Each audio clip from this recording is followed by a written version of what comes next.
Bora conversar aqui então sobre a revolução cultural encabeçada pelo Bad Bunny em pleno solo desgraçado.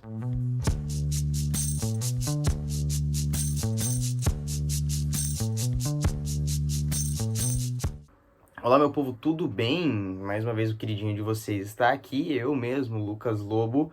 Apareço sozinho outra vez aqui para darmos uma conversadinha. Dessa vez, como puderam perceber, eu quero surfar numa onda que, pelo tempo aqui, já está um pouquinho menor, né? Mas que foi naturalmente um dos assuntos mais debatidos nas últimas semanas, que é a presença do cantor Bad Bunny no Super Bowl, o maior evento esportivo, ou, na real, o maior evento no geral mesmo, dos Estados Unidos, que é a terra dos grandes eventos. Então, é um eventíssimo, né? Quem acompanha o Varanda lá no Instagram já deve ter visto algumas movimentações de recusa, mas nesse vídeo eu vou, pelo menos inicialmente, tentar ter uma boa vontade com algumas perspectivas que tratam positivamente a ocasião. Talvez quando esse vídeo sair já exista aqui no canal um vídeo feito pelo Juan, que trata mais ou menos do mesmo assunto. Eu não sei o que ele vai falar, qual o tom que ele vai falar, qual é a conclusão que ele vai chegar, mas eu sei pessoalmente que a gente discorda bastante dentro do tema, então talvez isso aqui já sirva, talvez, de certa forma, como uma réplica ou um vídeo resposta aqui dentro do próprio canal. Então fiquem ligados nas produções do Varanda Vermelha. No mais, façam aquelas boas coisinhas de sempre, né? Deixem o like de vocês, se inscrevam aqui no canal, que é muito importante que a gente possa entender essa métrica, que a gente possa entender o que tá dando certo, o que tá dando errado. Compartilhe caso você ache interessante, porque isso ajuda a chegar a mais gente, pra gente saber melhor ainda o que está bom, o que não está bom, o que está certo, o que está errado. E, como sempre, o primordial aqui do canal, né? Os comentários.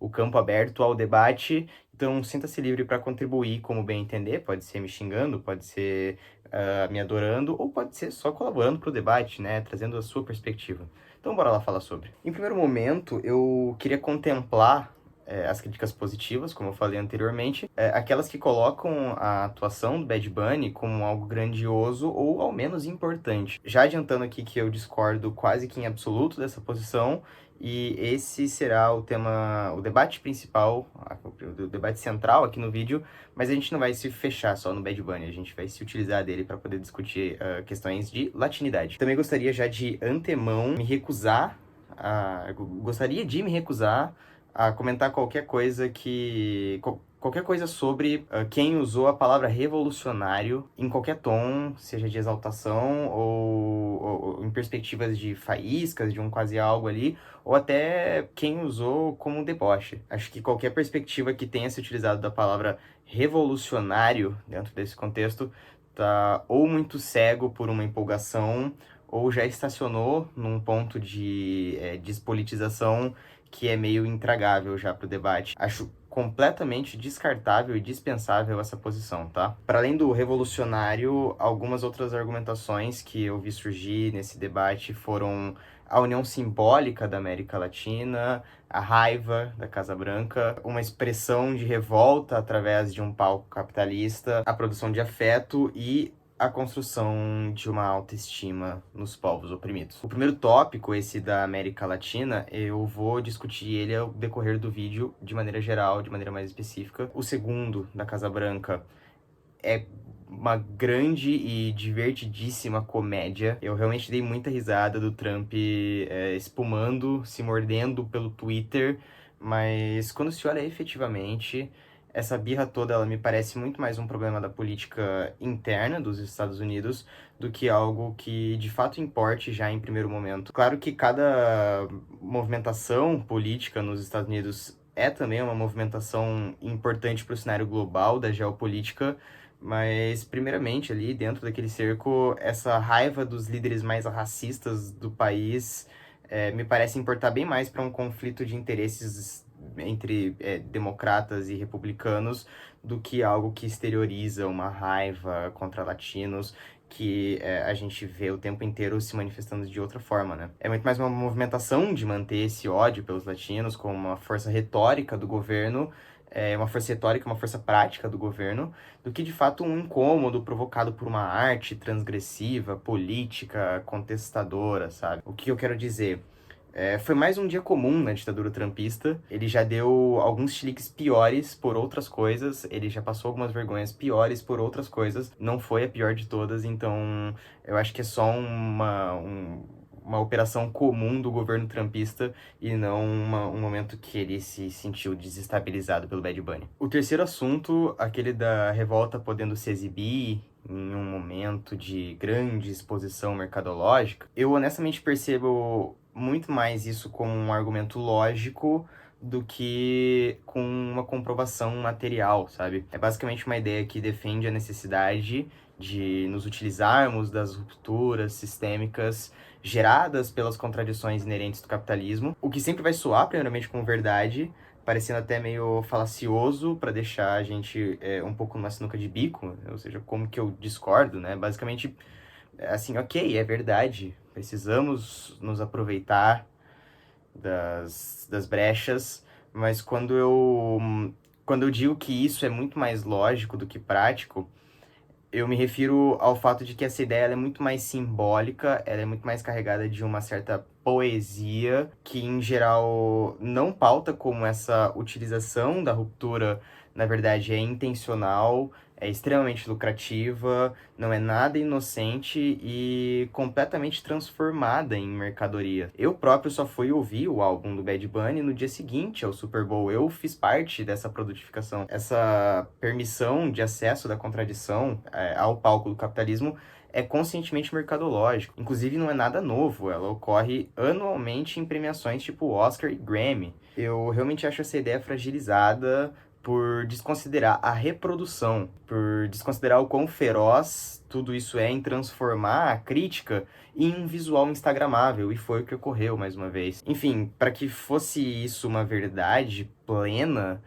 teríamos que acreditar na inocência da produção desses grandes eventos. E eu e você sabemos que esses grandes eventos não são inocentes. O quarto argumento que eu separei, aquele sobre afeto, ou basicamente a permissão pela aceitação, esse me incomoda um pouco mais.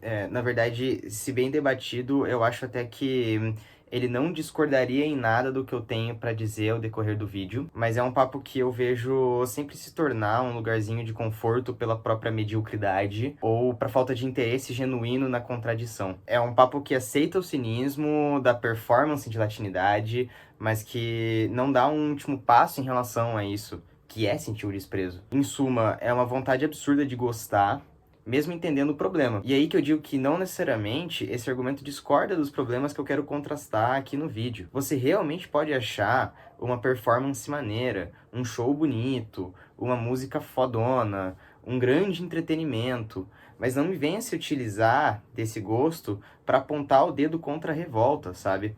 Uma coisa não tem nada a ver com a outra. O show só é cínico justamente porque ele é maneiro, porque ele é bonito. Se ele não tivesse sido lindo e entusiasmante, ele inclusive não seria vendável. Assim como não seria vendável se ele ousasse produzir algo que rompesse com o entretenimento programado. A arte, ela não existe para ensinar nada. A questão problemática do Bad Bunny e dessa performance é de ordem puramente econômica, política. Se voltar contra a raiva de olhar um espetáculo de cinismo, é simplesmente muito confortável. Me estressa muito a revolta pela metade, a pulsão revolucionária sendo conveniente. Me incomoda que você se oponha mais ao chatismo de alguém que se incomodou com algo cínico, com algo problemático, do que se incomodar justamente com esse cinismo e com esses problemas. Simplesmente porque você precisa gostar, porque você se interessou. Enfim, uma coisa não tem nada a ver com a outra. A gente precisa abandonar a crítica do gosto e encontrar mais a crítica da reprodução. A crítica da reprodução é uma crítica que ignora o seu gosto, mas que entende que você pode gostar, você pode se inserir nessa contradição, você pode se divertir, mas você teria de reconhecer que essa reprodução ela é um problema. Enfim, o último ponto separado sobre a construção de autoestima é um que eu já vou usar de gancho para entrar no que eu queria que fosse o segundo tópico desse vídeo, que é o simbolismo esvaziado. Por aqui eu até pensei em chamar Susan Sontag, mas creio que o contra-interpretação ele seja mais aplicável para debater a própria produção do rapper do que essa performance em específico. Mas basicamente se argumenta que através dos simbolismos de latinidade trabalhados durante o show, um pertencimento vai se criando e muitas pessoas passam a se identificar e se sensibilizar com uma certa resistência dessa região. Mas para isso eu acho primordial que todo o contexto de produção e reprodução desses símbolos estejam dentro dessa pauta, eles estejam em pauta nessa conversa. Aqui no Varanda a gente já fez um episódio sobre o uso da bandeira de One Piece, se eu não me engano é o segundo episódio do Varanda, lá no comecinho, o uso da bandeira de One Piece em manifestações ao redor do mundo. Resumidamente, eu concluía na minha argumentação que realizações politicamente enfraquecidas, em geral bastante generalistas, elas estão suscetíveis a se tornar consumíveis. Elas estão suscetíveis a morrer como mercadoria e serem admitidos por qualquer campo político. O Godard já dizia que todo filme é o resultado estético do seu processo de produção, e aqui não é diferente. Todos os simbolismos que compunham o cenário do show, ou aqueles que ele discursava nas letras das músicas, são esvaziados de sentido para que possam adquirir uma capacidade generalista, que aí se torna mais vendável. Todo mundo pode admitir eles, todo mundo pode encontrar estes símbolos ao próprio campo, e aí se torna mais vendável em larga escala.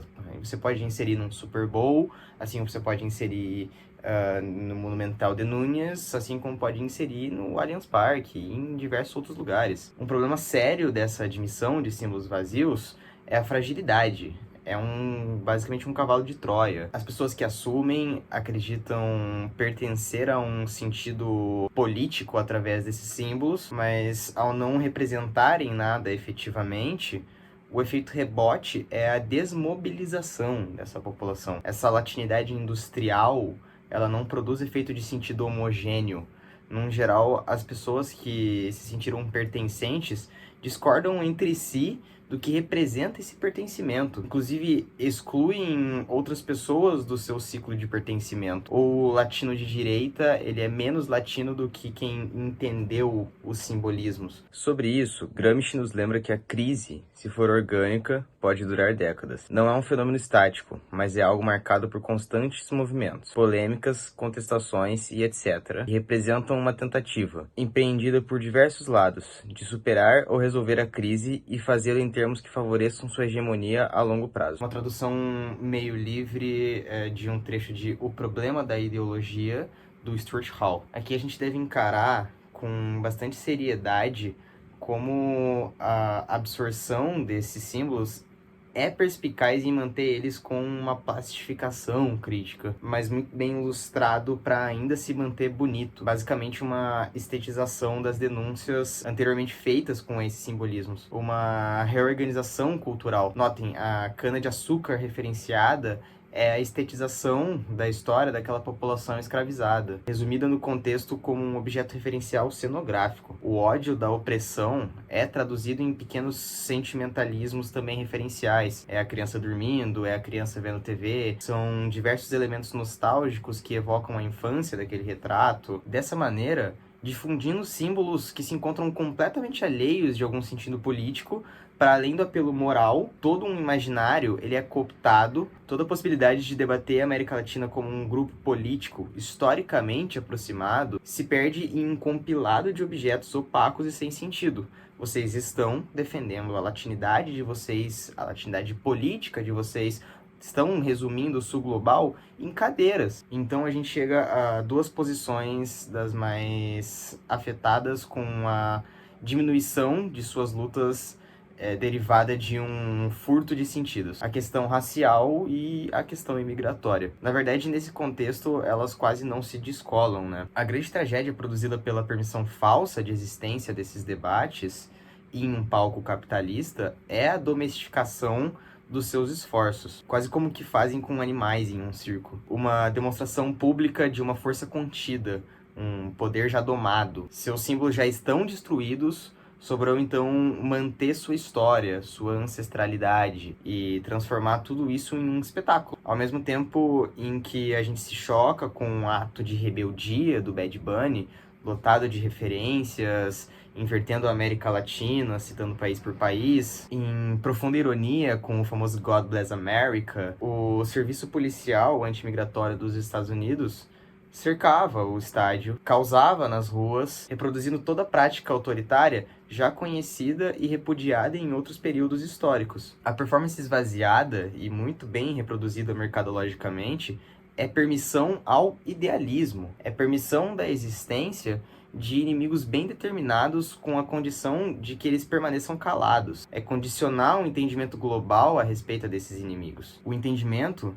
de que eles não são nada além de boas performances. Esse condicionamento ocasiona em falta de autonomia desses povos representados.